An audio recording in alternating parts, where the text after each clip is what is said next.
member of IEEE and IACS-IP. He has received several accolades for his work such as Young Faculty Award, DKIF Best Researcher Award, Asia Arab Distinguished Faculty Award, CSIR Senior Research Fellowship, Dr. APJ Abdul Kalam Lifetime Achievement National Award. He has also published 4 books by reputed publishers. He has handled various administrative positions at NIT Goa. 3 of his PhD scholars have been awarded doctorates and another 7 PhDs are ongoing.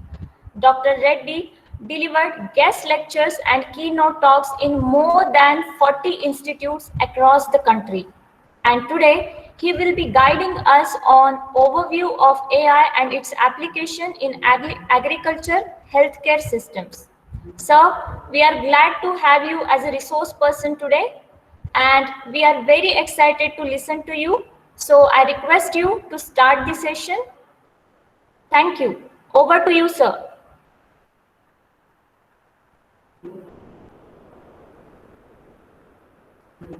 Sir?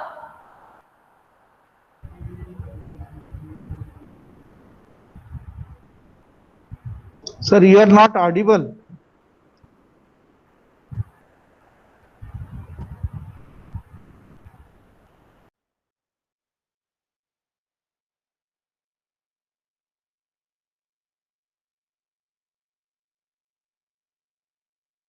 I think there are some technical issues related to the connectivity and audio video settings.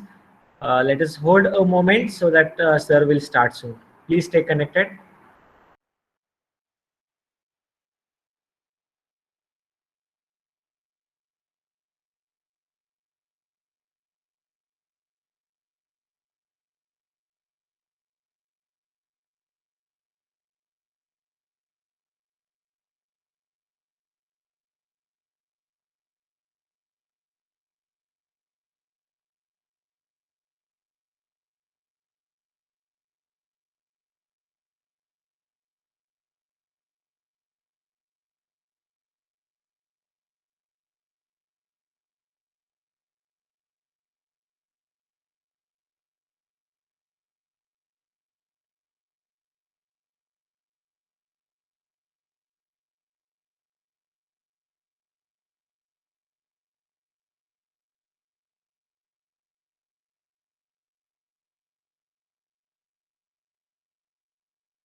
Prasuna? I think it's recording. Yes, sir, you are audible. Yes. I'm using my headphone. There is some technical issue. Just give me a moment. I'll get back. Okay. Done. Can I continue now? Yes, sir. Okay, fine.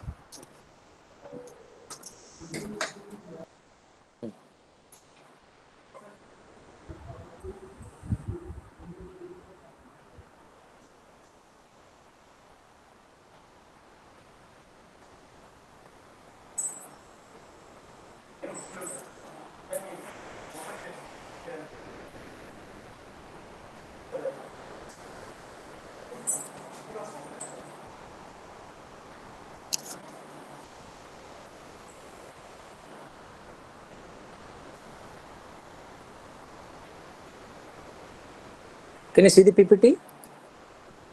Yes, sir. Okay. So actually, I'm presenting from my language. There's some technical issues. Sorry for the delay. So to introduce, I'm Damodar Redla from NIT Goa. I have the pleasure of interacting with all of you and sharing my research experiences with, particularly in the domain of artificial intelligence. So today's session, we're going to talk about the various, not all, of course, some few of the well-known AI applications, AI concepts, and then its various applications in respective fields, particularly agriculture and other.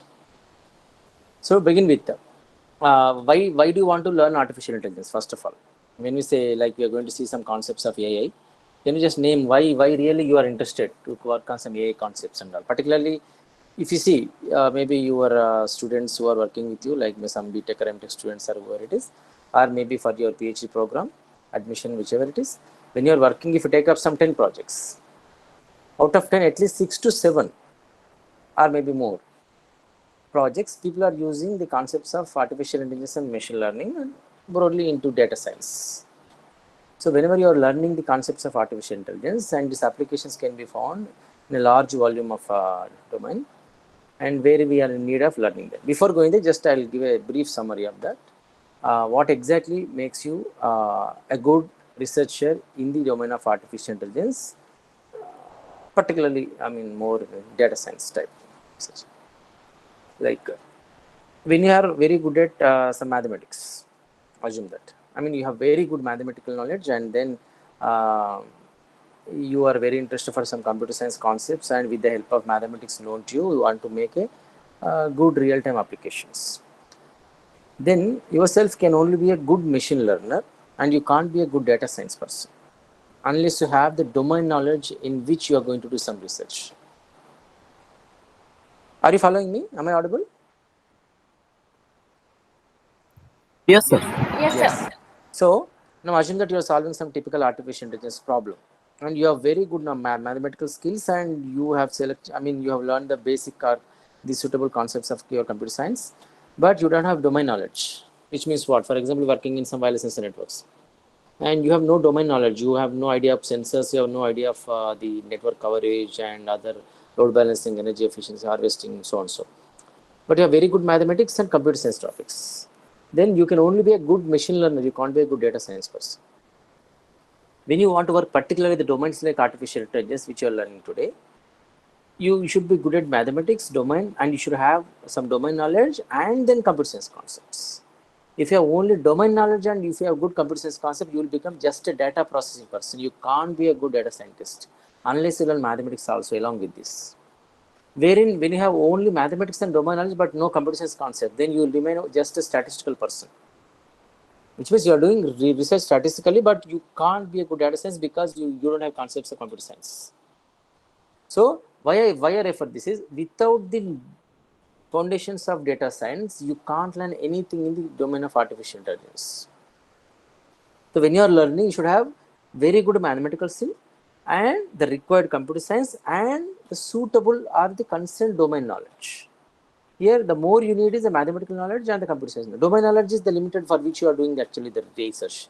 This is very, very important how you can make it, whether you are working in some deep learning or fuzzy logic or some genetic algorithms or for blind spot optimization, some decision trees or other classifiers, whatever it is. Anyway, now, before going further and see various applications, can somebody tell me exactly how do you select a computing tool or paradigm before going to solve a computing problem? Somebody guess? Please tell me. How can you solve a computing problem? Just for example, you have a real-time computing problem. How do you select? For example, you want to use some machine learning or artificial intelligence model. How do you select? Just like that, you want to go for artificial neural network or genetic algorithm or fuzzy logic or Bayes optimization or any other nature computing application or evolutionary computing model. How do you select that? Is there anyone? Can just add the views? Applications we'll see, don't worry. You're going to see many applications. Just before that, I want to really see how you are going to select a solution to the given computing problem.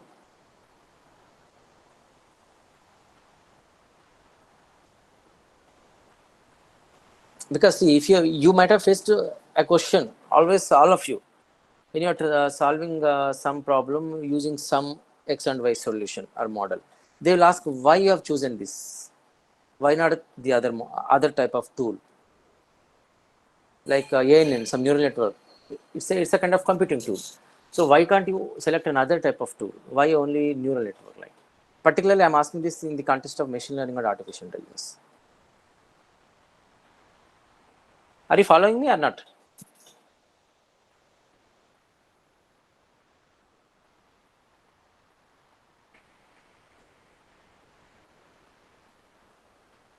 Can you hear me? Yes, sir. I think let me answer this. So if you have a problem, first you see what type of problem it is. Whether it is like if it's some kind of classification problem, assume that. Whether I get some training to learn and see which class the given tuple belongs to. Some kind of classification problem I'm talking about. Or where you get some training and you will be forced to learning, then you will get the knowledge. That is which makes you a knowledge discovery. On the other side, if you have nothing much to learn, which means are trained, there is no training. There is a problem in which there is no sophisticated, or you can say historical data is not available. Then how can you solve? You can't make a wild guess because you don't have training. And if you have some training, you can use something like you can train your model and you can get. But when there is no training, what you will do? But that's why I'm telling how to select a suitable AI application or AI model for the selected application. Now see, I have some data for training myself inside the model. And once training is done, I can learn something and I can use the learning knowledge to classify. That is nothing but your wisdom. That comes from data to information to knowledge to wisdom. That's how people used to travel in the particular domain of machine learning and artificial intelligence. So coming to the point, I have some data to train myself. Here, myself in this is I'm talking about a model or a paradigm. So whenever I train myself, I get some knowledge. I will use the knowledge for some decision making process. So like your neural network, artificial neural network, which are evolved from the biological neural model. Now other type of problem you take, I don't know how to get trained. I don't have anything to train me. Then what? I have to go for some randomization, right? So I need to depend on some random choices, samples, with the help of which I can try to converge towards optimality.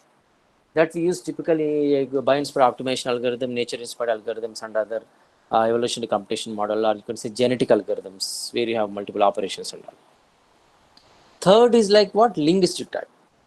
You have the data where the linguistic information is to be encoded and decoded, of course, and then you try to make the desired classification or any computation, with the help of which you can try to solve the optimization problem or any other purpose, which where we use. So these typically in any machine learning model, you're going to make the problem selection like this. Whether I can get something to get trained. Okay, I will blindly go with some neural network, deep learning machine, extreme learning machine, fractal net, squeeze net, ResNet, general adversarial network, pix-to-pix networks, and many other variations of neural networks are there. Fine. But it's the image type, you will take convolutional neural network and many other. Second category is what? I don't get much training there. Therefore, I blindly have to have what? Some randomized approaches like bio-inspired optimization algorithm, any other nature computing model, or swarm intelligence algorithm, genetic algorithm, so on. So in third category, where we have it's not that is different type. I don't have training, and I cannot just like that use random solution or random assumptions, random samples. I'll go with fuzzy logic approaches. Third category. Fine. So this is how typically you make the selection of any solution to a given computing problem. And where you are again classifying rule-based solution, classic, what you can say, classic machine learning models and representative learning problems and deep learning, so on. So now, can one of you define what is a deep learning exactly? Any of you? Somebody define what is deep learning? Because many of you are crazy, right, for artificial intelligence, in which people want to replace some deep learning. Why I would really go for deep learning? Whenever a simple problem can be solved with a conventional or feed-forward neural network or some simple perceptron model, why do you really require a deep learning paradigm? Somebody guess, please. Define deep learning. Sir, participants are answering in the chat box. Okay, let me see just 1 second. Thank you for informing. I'll just see that.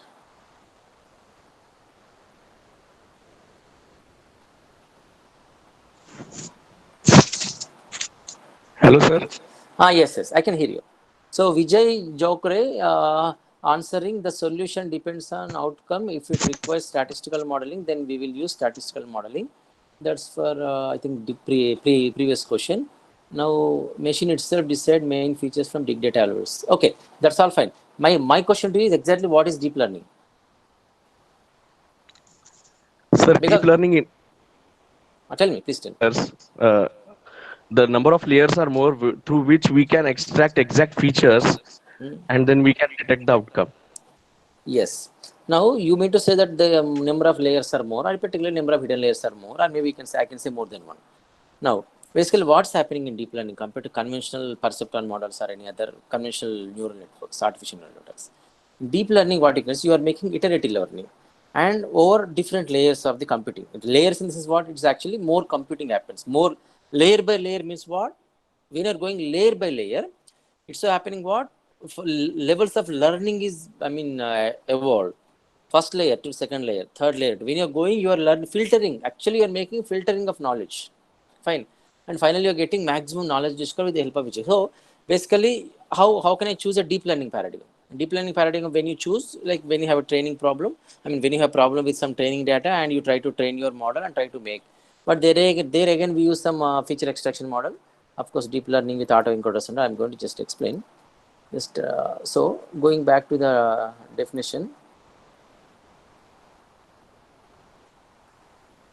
When you have some problem, like I mentioned, the classification of problem, like AI, artificial intelligence, many of the research, they do the same mistake. When you can solve a simple fuzzy modeling, using a simple fuzzy modeling, you need not to really go with a typical deep learning paradigm.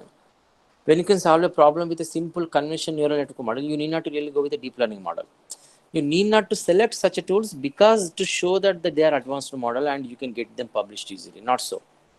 So the selection of the tools in your artificial intelligence domain, which makes you how you solve the problem in an efficient manner.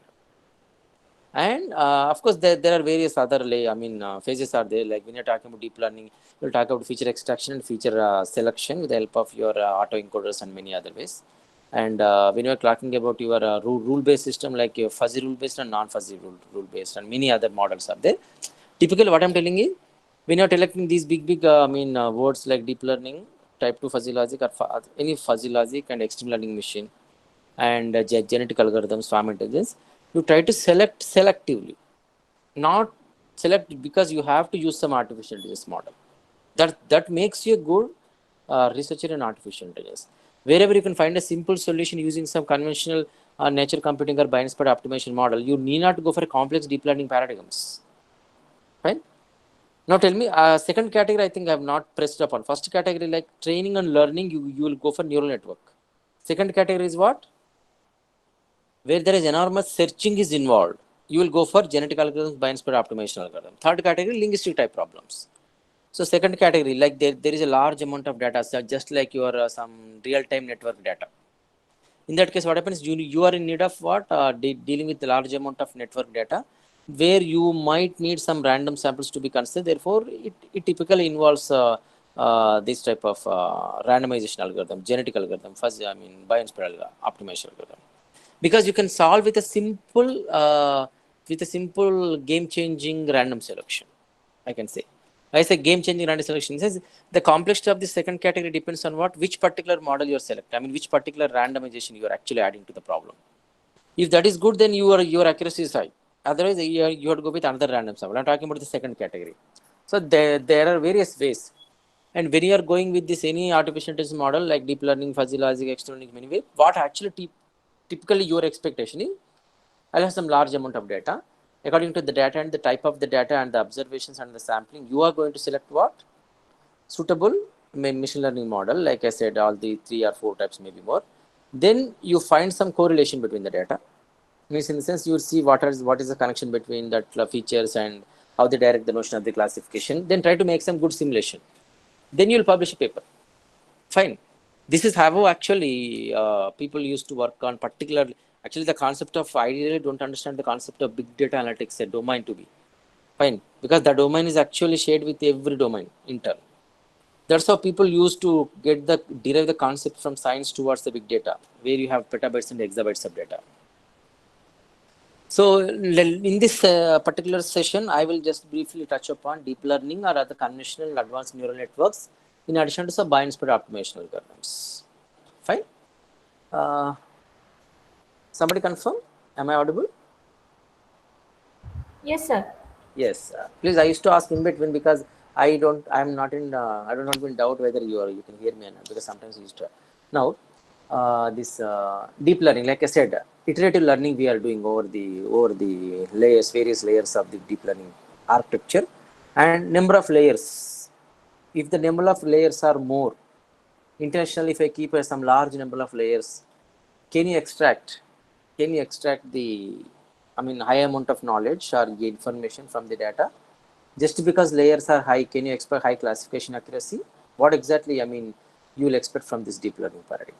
Somebody guess, please. Because see, I'm not starting with conventional neural network model, because this is like we are going to talk about some applications of AI.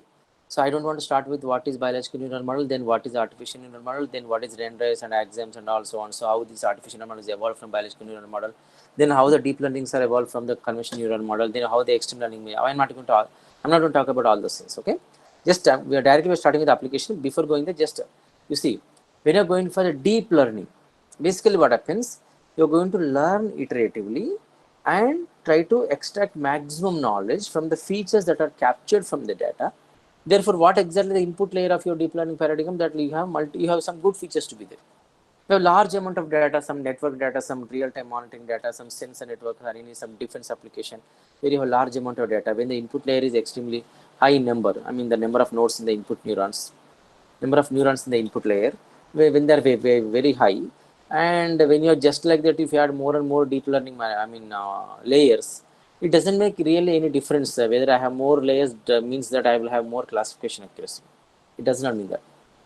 You're refining the information over the literature, and the moment you get the information that is needed to that direct the notion of the classification, you can stop and you can understand what exactly the classification stands for. Okay. So let me just talk about 1-2 minutes. However, this what you call your the dream of this researchers in artificial intelligence and so on. So, what actually people will do when they're working on some deep learning application or any other application. Here, actually, you see, I'm using some artificial intelligence concept. What exactly you'll get? So you just imagine how the concept of artificial neuron model was evolved from the biological neuron model. How the neuron communication happens in your human brain, where the impulse is generated and there is some communication happens between the neuron cells. That is actually the electric signal that is observed, and how the communication happens between the dendrites and axons and hillock and your nucleus, how the neuron process with the help of the central nervous system.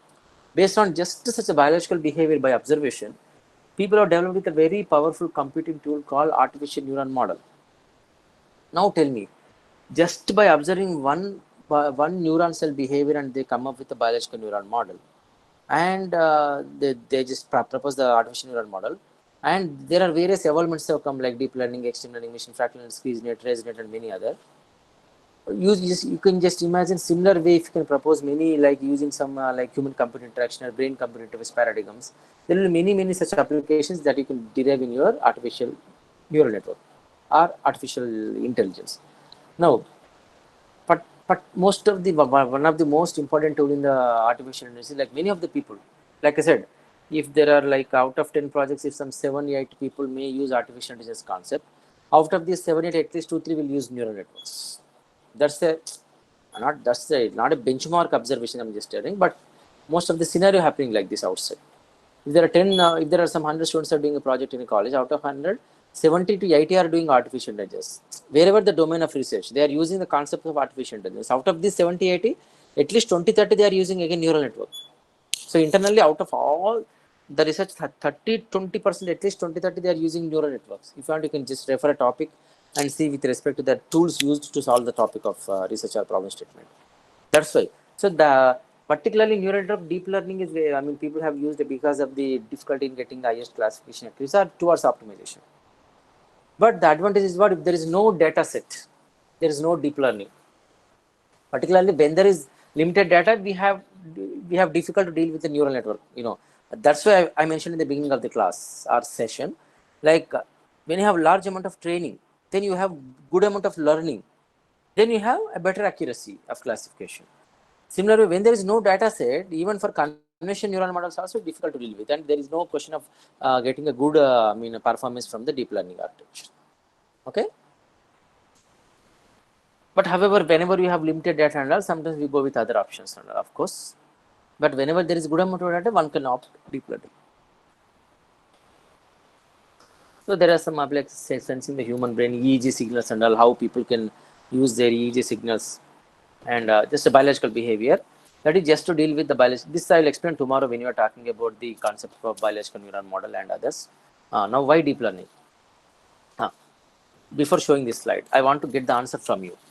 Why deep learning? Please tell me, somebody.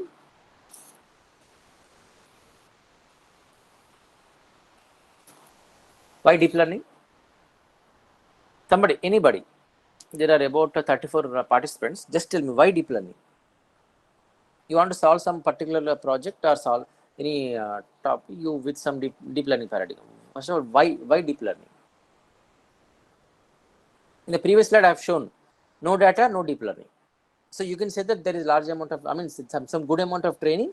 With the good amount of training, you will have some large amount of learning. With the learning, you will have some good, sufficient classification accuracy or performance you will get. But why do you get deep learning? So somebody was answering Shri Sarangi, I think accuracy. Yes, accuracy, of course, we improve using deep learning compared to others because we are going multiple levels of learning over this one. But what exactly? Why? What is the reason for deep learning? Priyanka Panji answering is use of cascade of multiple layers. Yes, obviously, but what exactly we are getting out of that? Why deep learning? I mean to say. Surekha Sakhare is large data ever increasing can't be handled by machine learning algorithm, hence CNN. CNN or deep learning. Your answer is okay, one way, but not fully. Priyanka Rapanji again, feature extraction. Yes, feature extraction is one thing that you can also do with the help of the deep learning architectures. Yes. Then Surekha Sakhare answer is optimization happens with correct feature selection. Yes. Actually, see, most of you, all of your answers are correct because you might be working towards in the particular angle of direction. But actually, the concept of deep learning comes in. See, if you have some computing problem and you have some given some amount of data, when you are dealing with the data, you see if you take some model X, okay, some model X that is non-deep learning, some model Y that is deep learning, okay. Now X some non-deep learning model, what happens? When the problem is same, the data size is increasing. Like if you observe that what a traffic management system, there is a like real-time data. That is the observance of your CCTV cameras, or traffic cameras, whatever it is. So model is same, the problem domain is same, but the data is different. I mean high. All of a sudden you have large amount of data. Can the performance of the model will remain same when the data is being increased? Will it always be true for every machine learning model? Just to give yes or no. So Surekha Sakhare telling no, yes, right. Whenever the model is same and the problem domain is same, but the data size is changing all of a sudden, fine. On the fly, if there is large amount of data comes, then the behavior of the model or the solution may not be guaranteeing the desired solution or the desired performance. Wherein that is reverse in case of deep learning, with a large amount of data, maybe you can say x-axis, and y-axis you have what? The performance. With deep learning, it is always true that what? With the size of data increase, the performance of the algorithm also increased. That is the reason why how people can get this type of architectures. 1 second. I'll go to the slide once.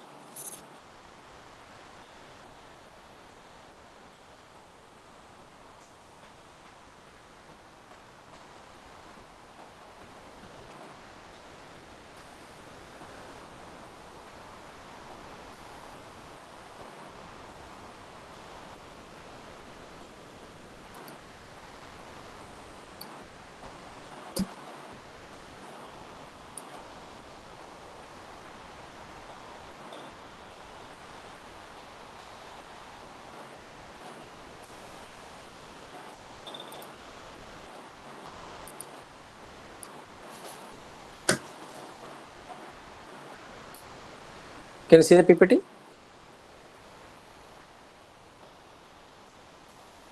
Can you see the slide? Somebody confirm, please. Yes, sir. Okay. Now just see the figure. We have amount of data x-axis, and y-axis we have the performance of the algorithm. Actually, everyone knows this, but still some of the beginners, at least the performance of the deep learning models, deep learning based models, they are actually the performance is always increasing with the amount of data. Maybe the angle is slightly different, but it always increase the performance, not they never decrease or some threshold. That's why people used to, call when what you can say, the other data science models, how they behave with the amount of data and the deep learning. All are because every computer problem is solved with data science tool. Therefore, the behavior we are going to talk about upon. No. Deep learning for classification. You know how to use it for deep learning for classification compared to other conventional paradigms and all. Now you see, basically the neural networks, and we use for what? For some classification problem, right? Now, when you come with the deep learning, I have some input layer features and all, and then I try to make the iterative learning with respect to, layer by layer, and then try to get the desired classes the moment I get the minimum number of features, that desired features obtained. So basically what happens, here we try to represent the deep learning paradigm with some as a stack of autoencoders sometimes. I'm just one model I'm explaining how it can be working. Here the number of features you're trying to reduce, where it can pass through the autoencoder, passing to each autoencoder. Here autoencoder actually cutting, that is actually the component of two layers that will help with the dimensionality reduction, with the help of which you can try to minimize the features over the layers, layers decomposition, layer by layer decomposition. Once you get the optimal feature, you try to find the classes of the given tuples for which you are making the classification problem. And here, now tell me, what is my contribution here? How can I really make it this one? See, because the output of the encoders is provided as an input to the system which identifies respective classes. Means what? First, you are making the feature decomposition, or you can say dimensionality reduction, kind of, with the features that are taken in the input layer or in the input neurons, or the neurons in the input layer of the deep learning architecture. Then, as per these particular features, you are trying to optimize and then going to the next layer and so on. So here, one can use like deep learning with some structured autoencoders and trying to use it some particular data, maybe type 2 diabetes or any other. Then try to extract the features and try to find a model and find the correlation and make a paper. Yes. Now, when you are doing so, use it for any application, whether it is if it is some conventional CNN model, conventional neural network architecture. If you want to use it for some agriculture application. Can somebody guess, please, how can you use some agricultural application using some deep learning or CNN architecture? Please tell me. Just a simple example, well-known example, one of you give me. Because we have to see some application in agriculture and other healthcare. Healthcare we have many. Just somebody tell me. To detect the nature of disease of the crop, sir. Yes, there are thousands of attempts have been done. Now what happens, I'll just have my CNN architecture and I take the collection of the features of the particular leaves of a plant, and then I characterize the features, first to make the feature characterization, and these features are again preloaded to the input layer of the deep learning or your CNN model. Then all these softmax layer and pooling layer, everything you do, and try to extract, again same kind of decomposition, you'll try to make and extract the features and try to find the desired classes, whether that it is diseased plant or not, whether the leaf is identified with a disease or not, if so which type of disease it is, something like that. Or you can say, like, if you are making the classifications for some 5 diseases, like if you see the figure in the figure that above, we have O1, O2, O3. Actually, some observations at the end of the feature extraction you have. So O1 stands for some disease one, assume that O2 stands for some other disease, O3 stands for no disease. Means whenever there is the disease noted, it goes to either O1 or O2. If there is no disease noted, O3. So like none of the above, something like that, which means these diseases are not there and maybe no disease. But certainly these diseases are not there. O1 is not there, O2 is not there. The plant has no disease of O1, no disease of O2. Maybe third. Third could be what? It is either no disease or what? Unknown, something like that, you can give some unknown class. But these 2 diseases are not certainly there. Something like that, you are going to make the application. Similar application where when you make a better feature extraction and all, you can also use like a deep learning or CNN with some particular similar autoencoder type concept, with the help of which you can try to derive whether what could be the maturity date of the crop. If you see like you can develop an Android application for the farmers in agriculture, like what? I will take a photo of a particular leaf of a plant, and when you make some analysis using this learning architectures, and see with this particular features of the leaf of the current image taken, the photo taken today, the crop is likely to be matured after 2 to 3 months, or maybe after 45 days, after 30 days. According to the farmers can be ready with the estimated date of the crop delivery or crop maturity date, whatever it is. So many of the people are working on disease detection. That's all. Many of the people. Early disease detection could be a better problem in agriculture using some deep learning architecture trained with some autoencoders or whatever it is. And even better, if you want, even better paradigm you want to develop. What you can do, the input layer neurons you can take with the features which are extracted from some bioinspired optimization algorithm. Because now I am going for what? Optimization algorithm. Why? Because if a large amount of features, some 1,000 or 10,000 features, can you preload in the input layer of the deep learning? No. When you have the input layer, something like that, what will happen? They can never get what you can say. I mean, when such large volume of layer, features are there, if you are not done feature extraction properly, then dealing with them over the layers would be very difficult for you. That weight optimization, dealing with aggregation and activation function would be very tough. So here, what people can do, they try to optimize the number of features with the help of what? Now, the moment I say optimization, what? Again, you just read my, recall my first sentence in the slide, in the session. Now you have optimization problem. Now you have no training. I have some 10,000 number of features. I have to select some 100 features. So here you can make feature optimization or feature extraction with the help of available 10,000 features. You're going to extract 100 features. Then these 100 features will be loaded in the input layer of the deep learning, or CNN, anywhere. Then you try to find the solution. Again, you make the classification. Then it becomes easy. Like what now? It's a bio-inspired optimization for feature extraction, and some deep learning with autoencoders for classification of the leaves of some crop, for identification of the disease, or for early detection of the disease, or even for prediction of the crop maturity date, something like that. Right?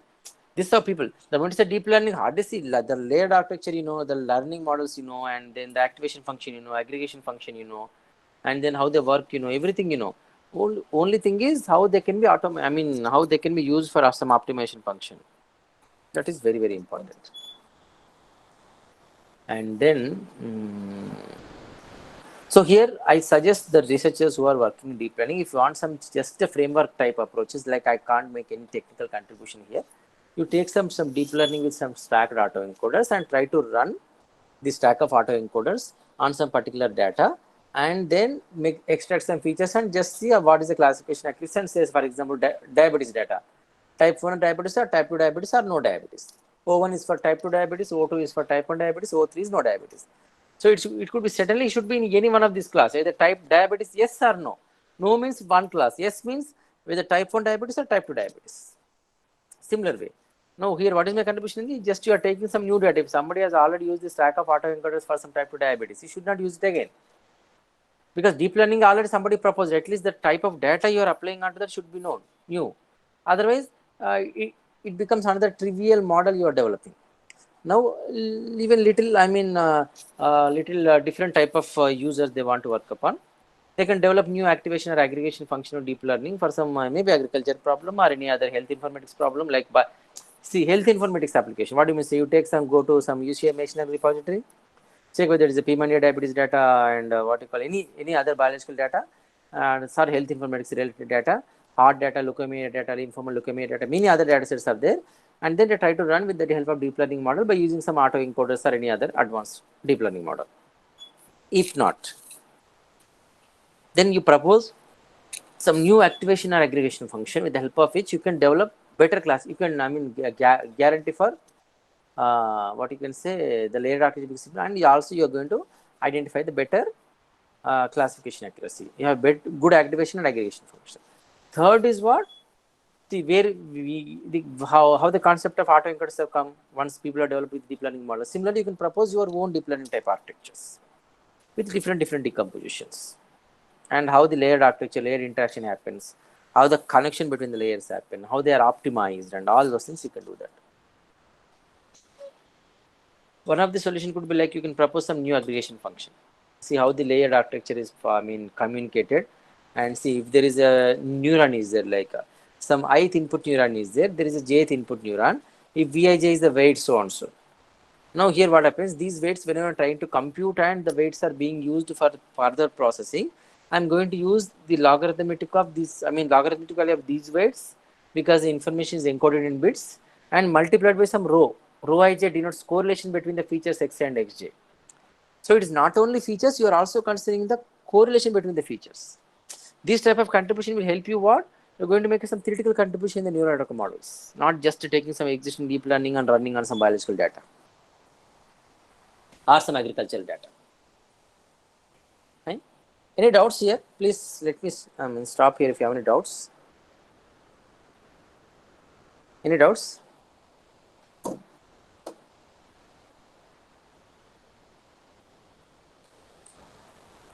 No, sir. Okay. Now, so some real-time example, because the moment I say deep learning model, many of you ask for some image processing type problem, somebody asks some other problem, so on so. So if you have any doubts, just give me some of the samples, some simple example, like you have an image and you are trying to make some classification or segmentation or object detection. See, image classification or segmentation actually kind of interrelated problems. Basically, you are segmenting means you are classifying actually. But here one class can be, similar class object can be into multiple classes actually, but classification and segmentation would be almost, kind of same approaches. Third figure you see, we are going to make some detection, image or object detection. Now, the moment I say this, detection task is harder than classification, but both are almost done. Detection task is harder than classification, but both are almost done. Now, means what? For example, if there is a what you can say, some dog and some fox, something like that, or some sheep and goat. So when most of the similar features are existing, sometimes it becomes difficult to deal with the what you can say, identifying the particular detect with enormous s in the given large amount of data. Now this is a simple problem. There is segmentation or particularly detection. But now if you can recall, these type of problems can be well answered with some neural network type problem. Why? Because you can make them trained. You can make them trained, rather use some randomized optimization algorithm. It is easy to deal with these type of computing paradigms. Deep learning. Now other type of like image colorization. Image colorization, like I have an input image, I have some different, this is my method, and since you have used some machine learning model, and this is actually the ground reality. This input image is what? Input image is a tampered image, assume that. Actually it is the third column, the original image. And it is given, the third column is converted or transformed into the first column image. And your job is what? To extract the third image. You are trying to make it what? You are trying to make it to, make some feature extraction and classification and find the suitable pixel and intensity value for the image portion and try to extract finally the middle figure. Now we compare the middle one and the third one. When they both look like the same almost, then you are close, your algorithm, your model is converging to the optimal image. That is the ground image. That is the original image which you are going to convert such that it will happen. So this is image colorization is also, this is also one of the old, this is not very advanced, but still it becomes possible with the help of this various deep learning and like CNN and other genetic algorithms type models. Then we have some photorealistic style transfer type application. Like if you see the original image, first column, I have given two examples. Don't confuse these two examples. First column is actually the original image of two different examples. Second is the reference. What do you mean by reference? When you say this photorealistic effect, okay, or photorealistic type transfer of the given feature or style, refers what? You collect some feature from the reference image which you have taken as a reference. then add the features of the referenced image into the original image, and then finally show the combined image, the original image and added features into the original image. This is also one of the important and latest topic people used to work. Of course, all this type of application can be used in some your CG applications, computer graphics and VFS applications, so on. So, okay. So it is not only the third image like that. For example, if you want to go with the reference I am taking is like water dots, water. Then if that is a reference, water is the reference. Then in the third figure we have the yellow color with water. If it is only color is the reference, then the first image color is the reference taken from the second image, and that reference is all over added to the first image. So third image, if you see, that is actually the reference we have taken is a color.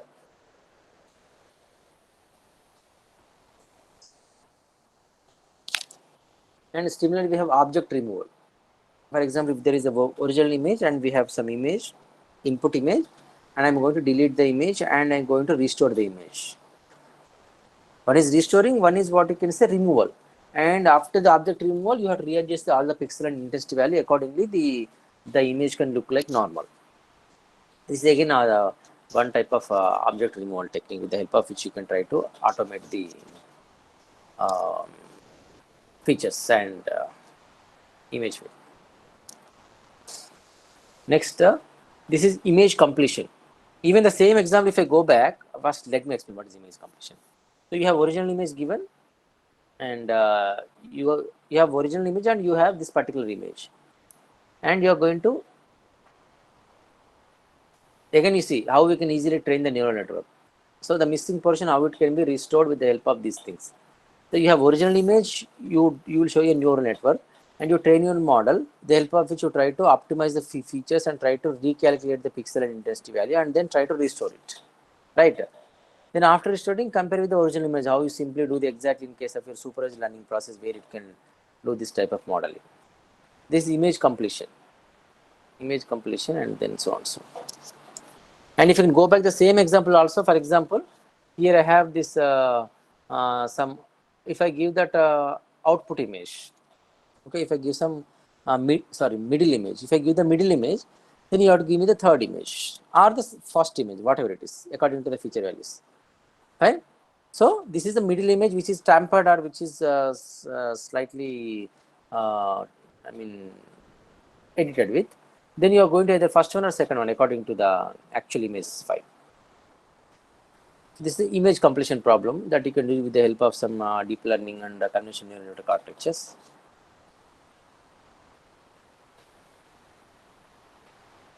Similar example, again you have deep fake networks type architectures where you can find the similar applications how people are using to tamper the original images with.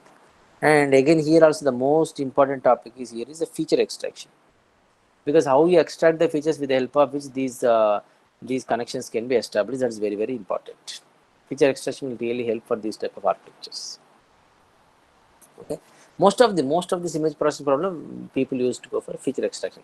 See, I'm just telling this is just an image processing example. Now some agricultural application, how you go for this feature extraction and classification and other type of, you can see similar way you can map them. Fine, similar way you can map them. And for example, if there is a disease like early detection, if you go back to that object detection, the moment you see the figure, that figure of a leaf, when there is a some parameter of the object type, it happens. It is nothing but a kind of what object detection you are making in the leaf of the image, of the particular plant. Image of the leaf of the particular plant, and how you capture that particular features and say that this is 1, 2, 3, so on. So they're all similar. Only some, whether it is some sentiment analysis application or any other application, just a type of thing. Next is multi-domain image to image translation. You will not have all type of emotions. Only one input image is there. You are going to convert into all possible emotions. So it's like it's multi-domain image to image translation of a particular image. If I give this particular image, just hold on, I have some urgent call, please. Hello? Sir.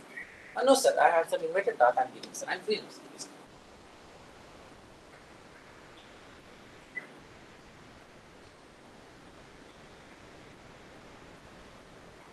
Sir,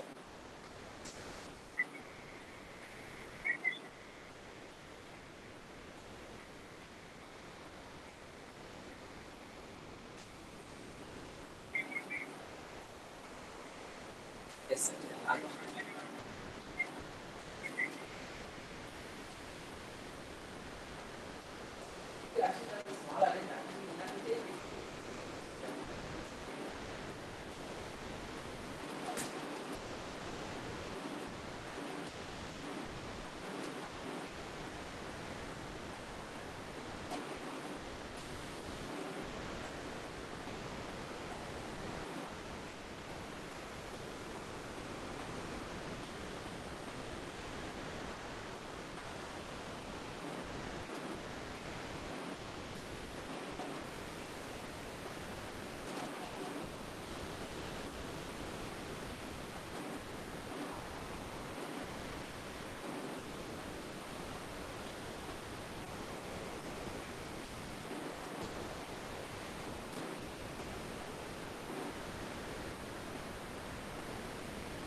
Am I audible?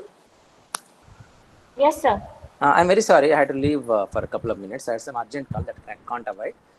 Now, this multi-domain image-to-image translation also similar type of problem where you can use. But again, see, don't relate to that. All these last 3-4 slides, only neural network you're going to use. Of course, some CNN architectures definitely you are in need.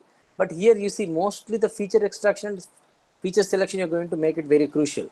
Therefore, there you can use bias spot optimization algorithm. You can use fuzzy basis selection. You can have genetic algorithms. You can use for feature selection and many other AI models you can choose. That's what I was referring.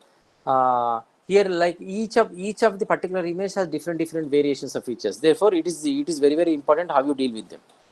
And if you have still more models and all, I can refer some papers with you later stage. I'll share with the coordinator.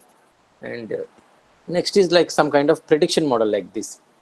This is the input winter image, the first column, and it's the AI generated summer image. So how you can now this is the winter current day, and or you can see if I know the figure of the last, or if I know the image of the last winter. Now I'm going to see how this winter currently it would be look like. And then this is the input sunny image and how the AI generated rainy image could be there after 3-4 months, so on, so something like that. It's a prediction. See, yeah, artificial intelligence, most of the work is like detection, early detection and prediction you are making actually. And of course, analysis also, post-mortem. So here also see again features you see, if there is a vehicle going on, and not only that, see same, for example, same image you take, same vehicle we have, but the other parameters are getting changed. Now see, it is actually real photorealistic kind of what you can say translation you are making here. Vehicle is same, and most of the features are same, but they are updated. Trees are there, but they are updated with multiple features. Like the leaves are missing in that particular what you can say season. Now the leaves are there now, something like that. All the possible features you have to add, and others you have to ignore. There is some echo coming. Am I audible? Yes, sir. Okay. So now unsupervised image to image translation, again similar type of this one. We have the input image, and with the same image, if you can go with this is the cat image. If the same image, if I have the similar feeling, how the image can look like for a leopard and lion and tiger, so on so. It is like unsupervised type you are making, unsupervised. The features are same. And here one feature is there in the input image. If that feature is mapped to higher level of images, how it look like? They're all, I'm telling you, they're all well-known AI problems. Of course, some of them are quite old, some of them are latest. But all these are very, very important, and most of the research is going on about this. And again, deep learning and NLP, natural language processing applications, so on, so how they can be dealt with. For some natural language, sentiment analysis and all, like language detection, like if I give some input bits of word or sentences or text, how I can identify what type of language it is, topic detection, genre detection, authorship detection. This can be used for some plagiarism analysis and so on. So then IPR rights, patent declaration, many other applications. If one files a patent on a particular topic, others should not be filed. How this concept of blockchain technology has been evolved. Then fact extraction.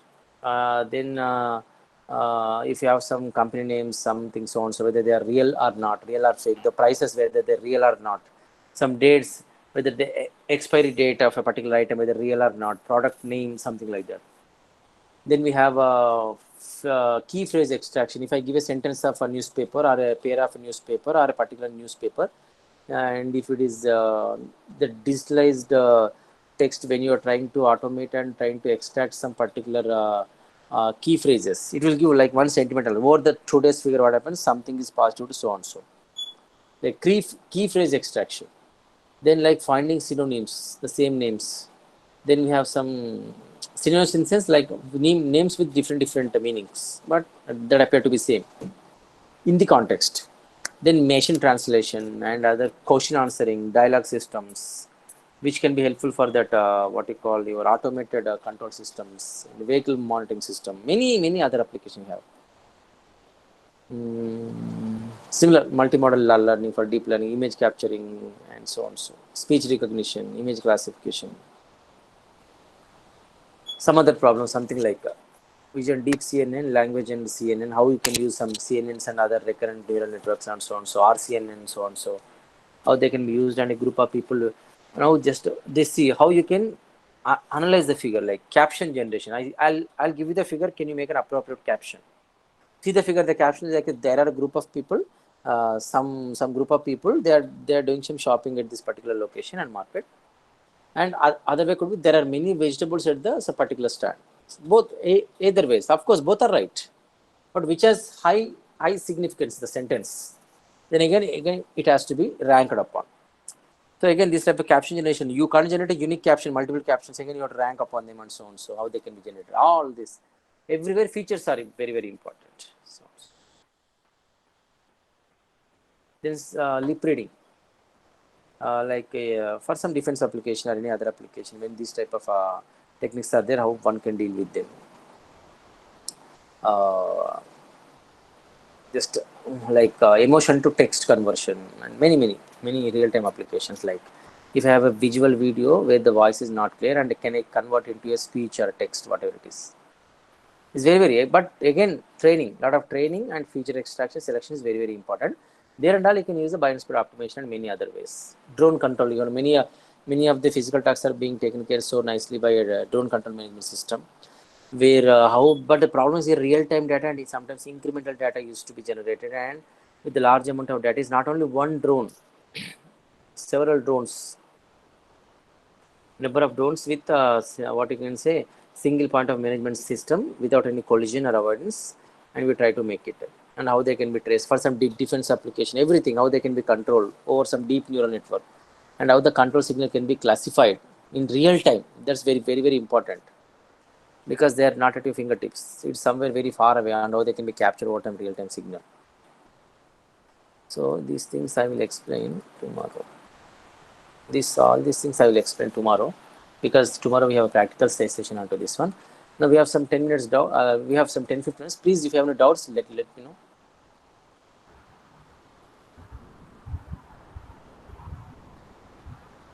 Thank you, sir. If participants having any doubt, kindly unmute yourself or you can ask the questions in the chat box.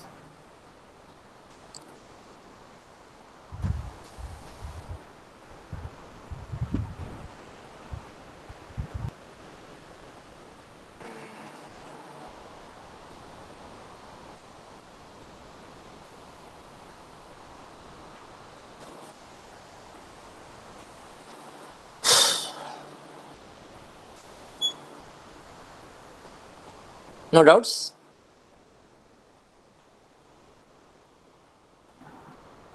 Deep learning in Mechanica. Yes. Now Shripad Sarangi. Now here what happens, deep learning is a mechanical. Now what you can do, you take some mechanical application, let it become some CAM application, computer aided manufacturing. Here what happens, computer aided manufacturing, where we used to have some surveillance of the machines, where how they are working and they're optimizing their performance. It may be a soda factory or it may be some coke factory or whatever it is, where the machines are being generating certain products and all, and then we are trying to optimize their performance. That is the production, assume that, and you can use them by just optimizing the way how they work. If for simple example, if you are mechanical, you must have some CNC lab, right? CNC, computer numerically controlled machine, CNC machine, maybe 2.5 axis or 3 axis machines. Now, these machines, when they're optimizing, like this machine, when the drilling point of the machine is making the, what you can say, cutting of the milling, I mean making the milling process, when the particular aluminum metal is being milled, whenever the milling is going on, you see the number of rotation the particular what you can say milling tool makes, and whether it is optimized and how many rotations per particular what you can say pattern it is making, can we optimize that one, and after making, whether it is how many unnecessary rotations it is taking, and can we optimize and make the entire milling process happen with some minus some 5 seconds time, and what you can some ignorably less time or significantly less time. Then something like you're making or optimizing the performance of CNC milling process by just looking after the parameters values, maybe geometric tolerance, surface toughness, and tool vibration, so on. So this is ask a mechanical question I'm telling about. It is what is the name? Shripad. So like you can use the automation of any CAM machine, computer aided manufacturing machine, for optimizing the performance by taking data from their parameters. That's all. One such application. Sir, is it possible, sir, to use swarm optimization techniques over there? Which one? Swarm optimization? Yeah.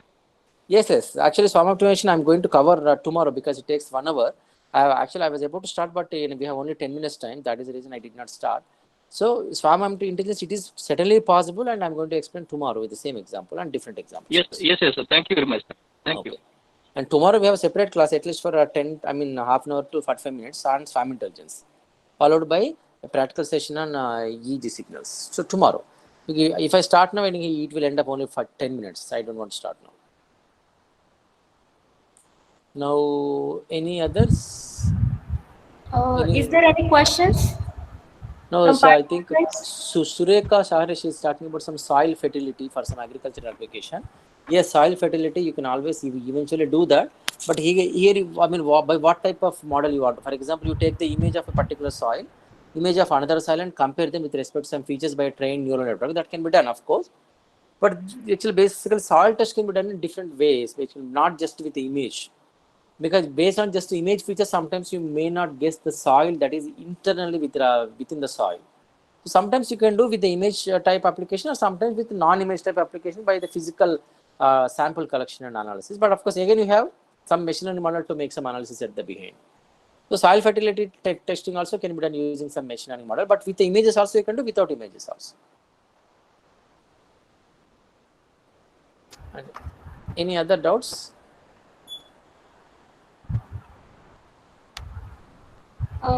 I think there are no more questions, sir. No, still we have 10 minutes time, madam, because I don't want to end late. If there Yes. are no doubt any other general queries also, I can clarify. Because I have other topic to start simultaneous, but that require 1 hour. Now, Yes, sir. my schedule is up to 4:30 only. So, any other doubts, participants, sir, I'm happy to clarify. Any general queries, if they have doubts for plagiarism, patent, IPR, publication, ACA journal, Scopus journal, PhD application, anything they can ask. Because we have 10 minutes time, in case they want, they can use it. I don't have problem to wind up now. Yes, Any sir, other, sure. any general doubts also, I will take up, because we have 10 minutes time.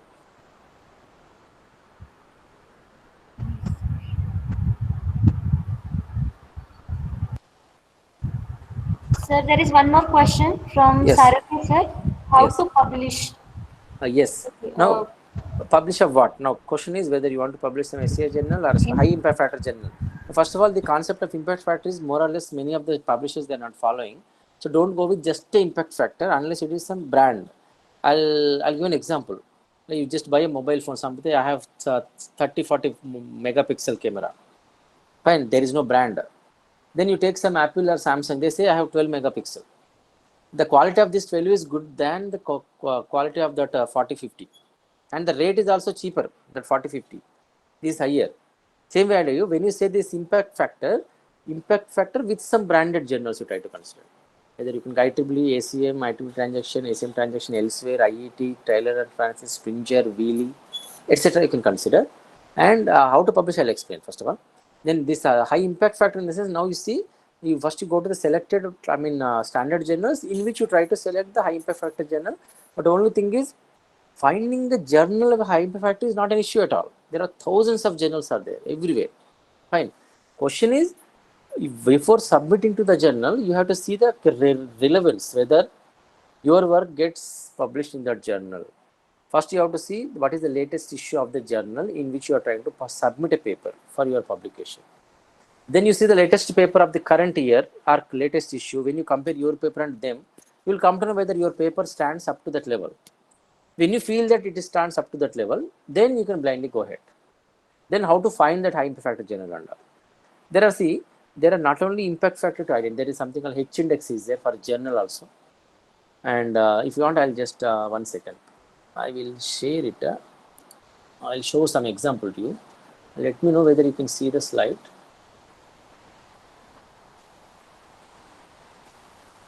One second.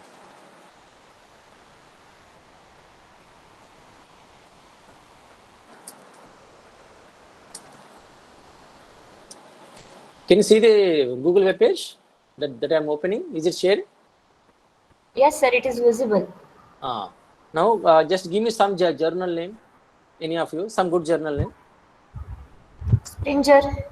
No, the Springer is a publisher. Journal name. So applied energy, sir. Applied Energy. Yes. Now I've typed here.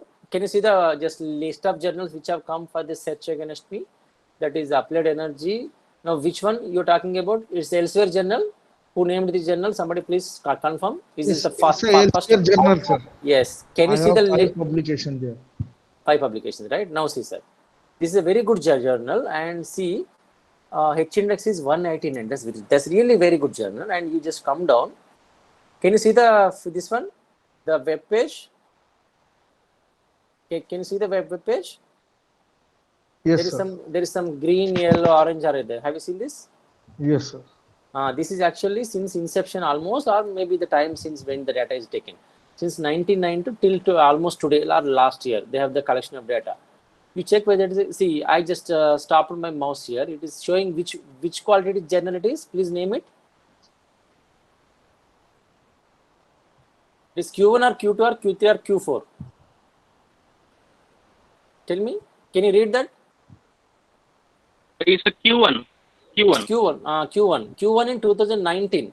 Can you go back in 2019 or 99? Tell me which category it was? Q3. So always you try to target Q1 quality journals. So now tell me, is it Q1 or Q3 journal now? It is Q1 now. Q1 now, because now we are in 2021. So we are going to take the latest year. So it is a Q1 journal now. So always try to focus on publishing in Q1 journals and preferably with good H index. This is one that is SCI Mago you have. Similarly, you can check in that Clarivate Analytics. That is Web of Science. There also it should be Q1. but these two are different indexing databases. So if some journal is Q1 here, it may not be Q1 there. Am I audible? Yes, sir. So if some journal is Q1 in this here, it may not be Q1 there. But actually, that there is another I'm telling, that is clarivative analysis. That is the journal, that is the indexing web page, website from the Directive Web of Science, the Thomson Reuters. So if some journal is Q1 there, then it may not be Q1 here. If it is Q, maybe may not be. Mostly it will be there. But see, some universities, they have the condition that for PhD they should have one Q1 journal in SCI Mago, or maybe that clarivative analytics. There are many, but these two people usually follow either SCI Mago or that clarivative analytics. Okay. So here you can check what is your H index and all, and you can check whether the journal is good or not. If you want any other journal you can name, I will search. Any other participant if they want, they can give. One more. Tell me. Which website do you Just type in the Google SCI Mago. SCI Mago. SCI. Okay. See, I'll just type again for you. Go to Yes, Google. Type SCI Mago. MAGO. I'm just typing this. Can you see the Google search list? Yeah. SCI Mago. Yes. Now open it and type the journal name. If you want any name, you can give. I'll search for one more journal for you. Solar Energy, sir. Solar Energy, I think it's open access journal, right? Is it? It's a Elsevier journal, Solar Yes, Energy. No, elsewhere, but I heard it's open access. Maybe it's support open access. I'm not sure. I have to check. Now see, its H index is 167. This is also very good, and it should be, see, even it's a Q1 quality journal. Q1, Yes. very good journal. This is a very good journal. And if not, I'll give some. See, many of the people submit some IJCA. I'll tell you, IJCA. So I'll just one second. I will just show. International Journal of Computer Application. I'm sure I thought many of the people used to submit. I'll just type. Q1, how you decided, sir? Q1? Q1, huh? I'll tell you. One second. See, there is a International Journal of Computer Application. Can you see this one? I have opened. What H is the index 13. 13. So you should always target highest H index journals. Now see, is it Q1 quality journal? You see, I'm just going and placing my mouse here. It is showing the indexing. What is it? Tell me. Q4. Yes. So always try to target Q1 quality journals. Okay. And H index should be how much, sir? Minimum value?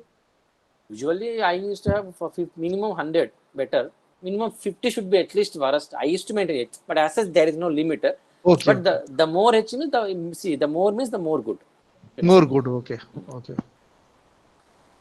Any other doubts? So this is one way of selecting the standard of the journal. So this Similarly, 13 indicates, sir, 13 number of times it is cited in a year. Maybe some average citation. I just have to check once. Okay. In a year. In a year or by a paper or so on. So some citation values. Thank you, sir. So when you're choosing impact factor, I suggest don't just see the impact factor, because I say some journal, International Journal of so on so. Their impact factor is more than I think what you call 60, 70. I mean, sorry, 6, 7, 8, 9, 10. If you go to elsewhere, or IEEE is 1.2 point something. You go with the branded one, which has more value. Just impact factor does not refer to the standard of the journal. Any other?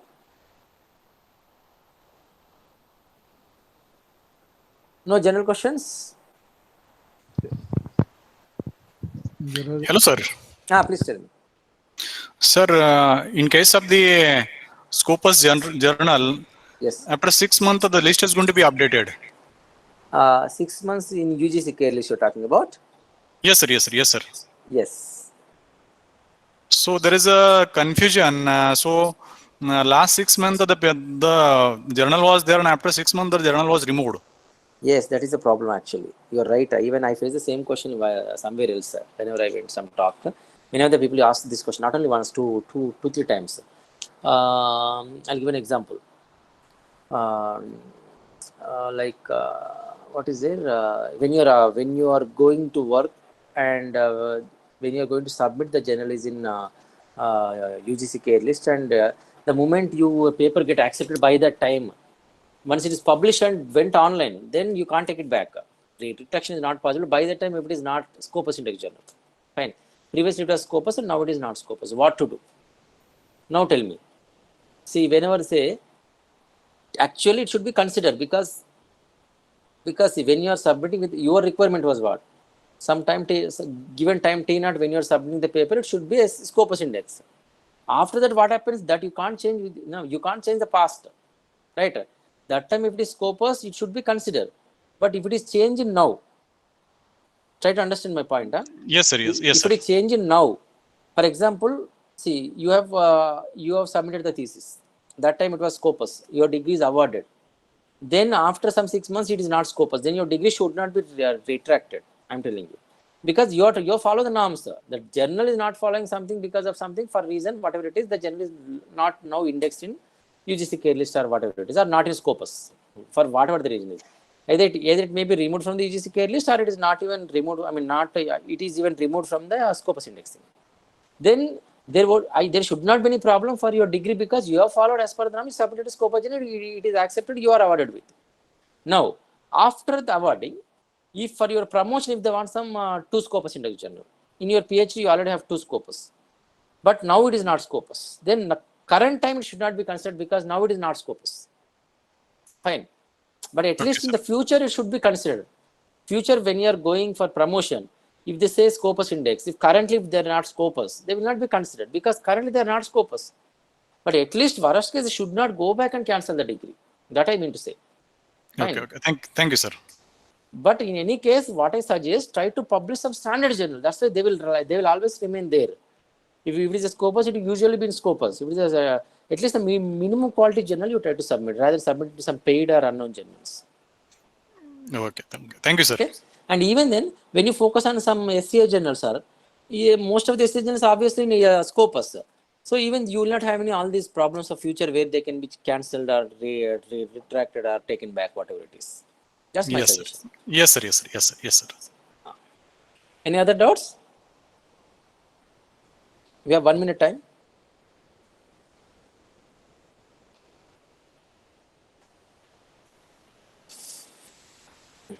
Okay then. If you have no doubts, it's fine. And you have my email ID, and I'm just typing. If you have no doubts, you can ask me. I don't know tomorrow how many of you can come back. So type in the chat box, sir. Yes. I'm typing. It's dr.reddy@nitgoa.ac.in. I've already posted. In case you have any doubts, you can mail me for some time. I used to clarify. And that's all for today. Thank you. Thank you. Thank you, sir. Thank you. Right. Thank you very much for such a deep informative session on what is deep learning, why it's needed, and its application in different areas, and along with the general information regarding the impact factor for the journal you have shared. So this is for today, and Dr. Reddy sir is going to be with us tomorrow also, and will be guiding us on IoT intelligent systems for smart city, and also going to engage hands-on session on IoT projects. So Yes. I'm sure that it will be going to be a very interesting session tomorrow. So thank you very much, sir. Thank you. I'm So- yes, sir. Okay. Can I leave now? Yes, sir. Sure, sir. Thank you, sir. Thank you Okay. so much. Thank you. Thank you. All. Thank you. Right. I'm also thankful to all the participants for their active participation. And on behalf of A.G. Patil Institute of Technology, I declare that today's sessions are over, and we will meet tomorrow at 10:30 a.m. Thank you. Exam link, madam. Yes, sir. Exam link for today's session. Yes, for the exam link will be shared in the WhatsApp group, sir. Okay. Thank you. Thank you.